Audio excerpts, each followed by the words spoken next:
안녕하세요. 이렇게 제가 저희 집안 이야기를 인터넷에 쓰게 될지는 몰랐네요. 너무 부끄럽고 이해가 안 가는 이야기이지만 저희 오빠와 가족이 직접 겪은 이야기이고 또 시원한 사이다가 있어서 조심스럽게 사연을 보내봅니다. 간혹 저희 이야기가 워낙 특이해서 알아보시는 분이 있을까 해서 생략하거나 바뀐 부분이 있을 수도 있으니 그 부분은 이해하고 들어주세요. 저희 집은 5남매입니다. 부모님은 3명의 아이를 낳으려고 계획하셨지만 저희 자매가 셋쌍둥이로 태어나는 바람에 의도치 않게 5남매 다둥이 부모가 되셨습니다.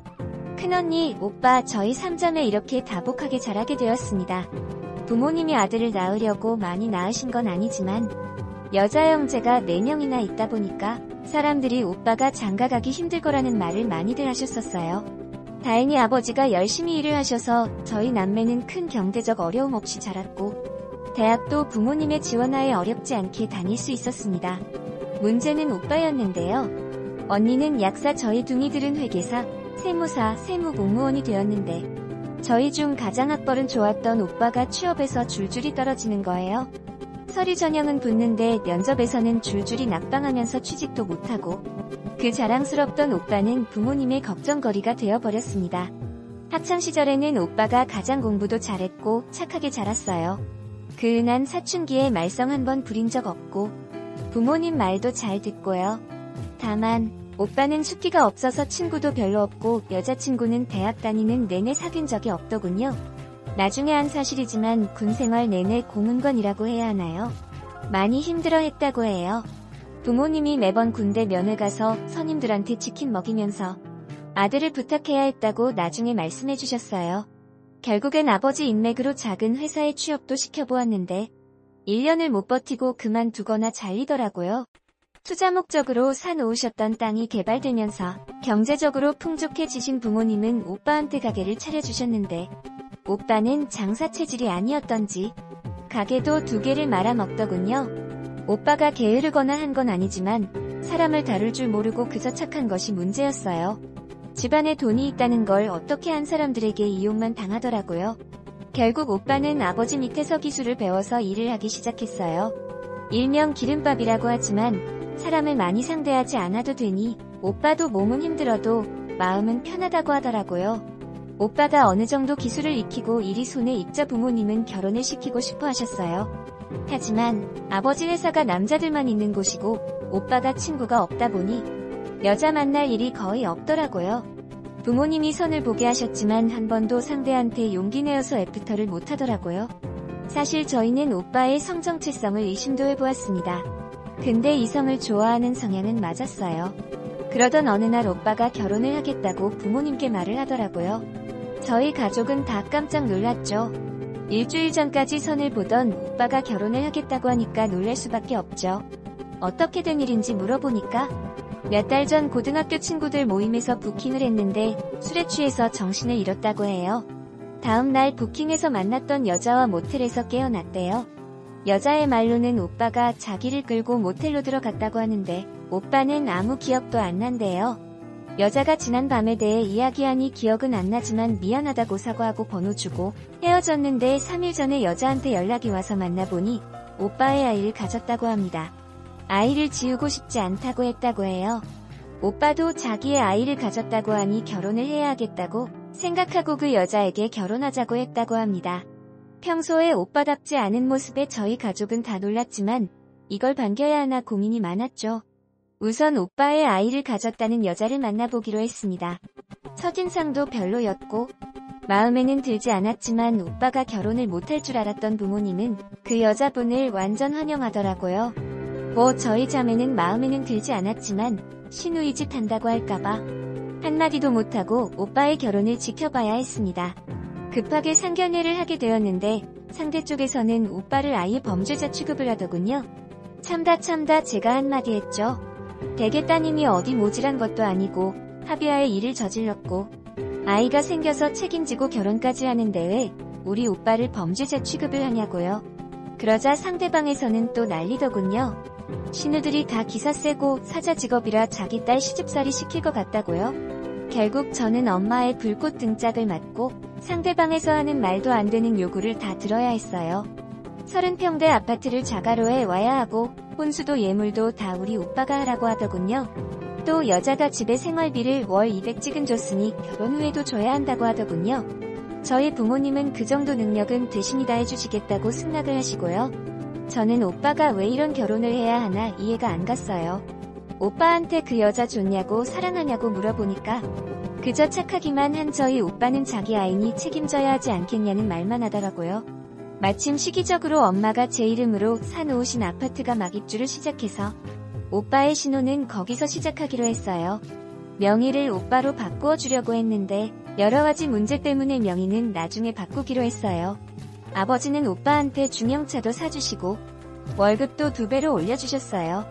하지만 오빠의 결혼 생활은 시작부터 좋지 않았어요. 우선 그 여자는 임신했다는 유세로 오빠한테 절대 밥을 차려주지 않았고 집에서 밥도 못 먹게 하더라고요. 음식 냄새가 싫대요. 하지만 본인은 낮에 배달음식부터 외식까지 엄청나게 사 먹었다고 하더라고요. 그 여자가 먹고 난 쓰레기는 오빠가 퇴근 후 설거지하고 치워야 했고요. 기름일을 하는 오빠의 옷은 더럽다고 집에서 빨아주지 않아서 오빠가 회사 기숙사에서 옷을 빨다가 아버지한테 걸렸어요. 아버지는 화가 많이 나셨지만 당신의 귀한 손주 품고 있는 며느리라고 집에 도우미까지 보내주셨어요. 아버지 성격에 많이 참으신 거죠. 하지만 아버지는 이미 마음속에 무슨 생각이 있으셨던 것 같아요. 그 여자는 아이를 낳고 유세가 더 심해졌어요.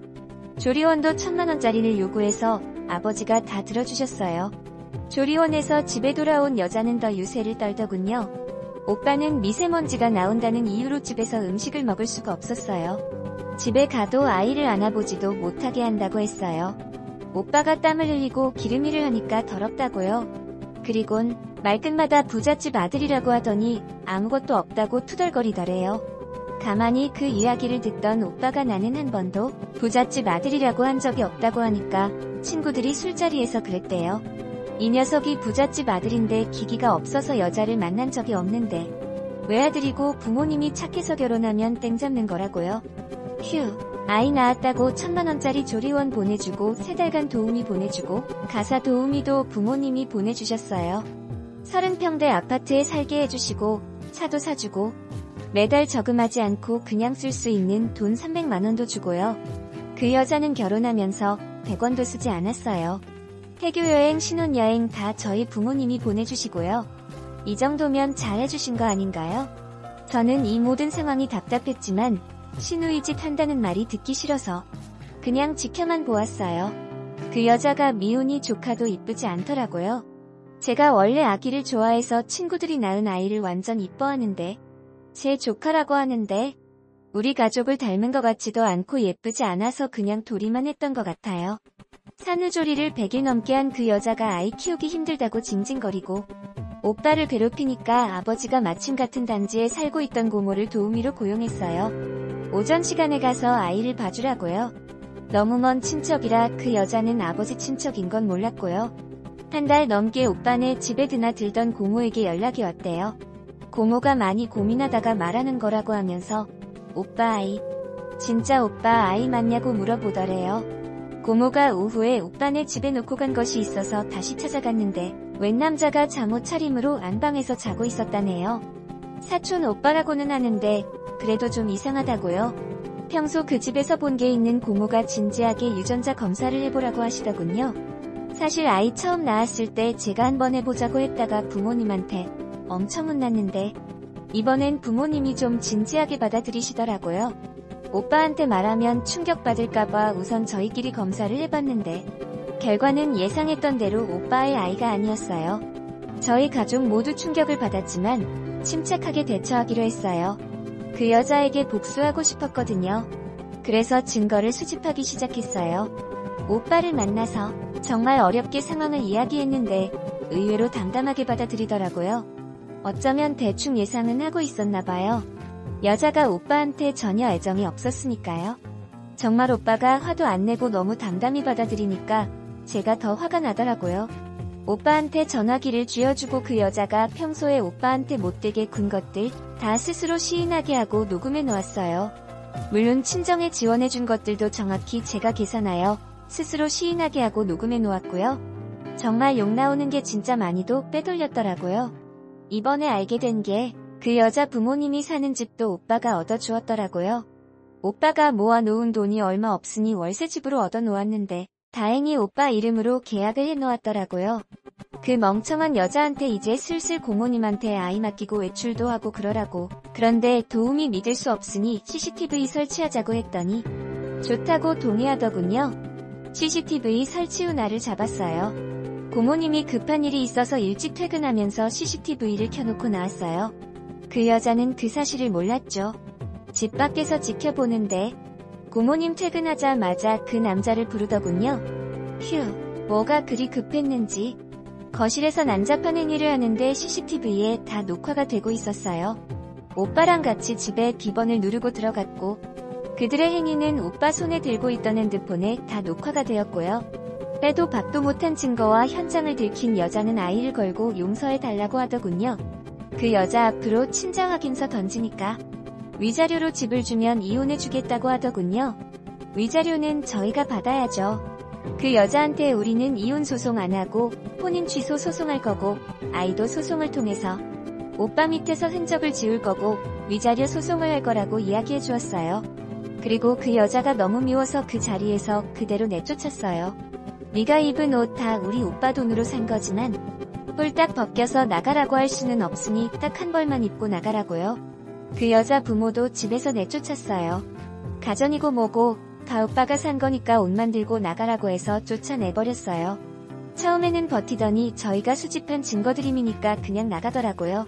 그 여자고 부모고 오빠한테 빨대 꽂으려고 흥청망청 써댔고 오빠한테 뜯어낸 돈으로 아파트 하나 사놨는데 그건 저희 쪽에 위자료로 뺏겨버려서 알거지가 되었다고 하네요. 돈도 없어서 아기 데리고 모텔 달방에 산다고 하는데 더 사이다는 그 여자한테 뺏은 아파트 재개발되어서 2배 이상 뛰어버렸어요. 오빠한테 가끔 그 여자가 전화해서 아이 데리고 너무 힘들다고 전화하길래 제가 오빠 전화번호도 바꿔버렸어요. 착한 오빠는 조금이라도 도와줘야 하는 거 아니냐고 헛소리를 하더라고요. 착하기만 한 우리 오빠 빨리 인연을 만나서 행복했으면 좋겠어요. 이번에 크게 되어서 여자를 더 무서워하게 되었지만 인연이 있다면 만날 수 있겠죠.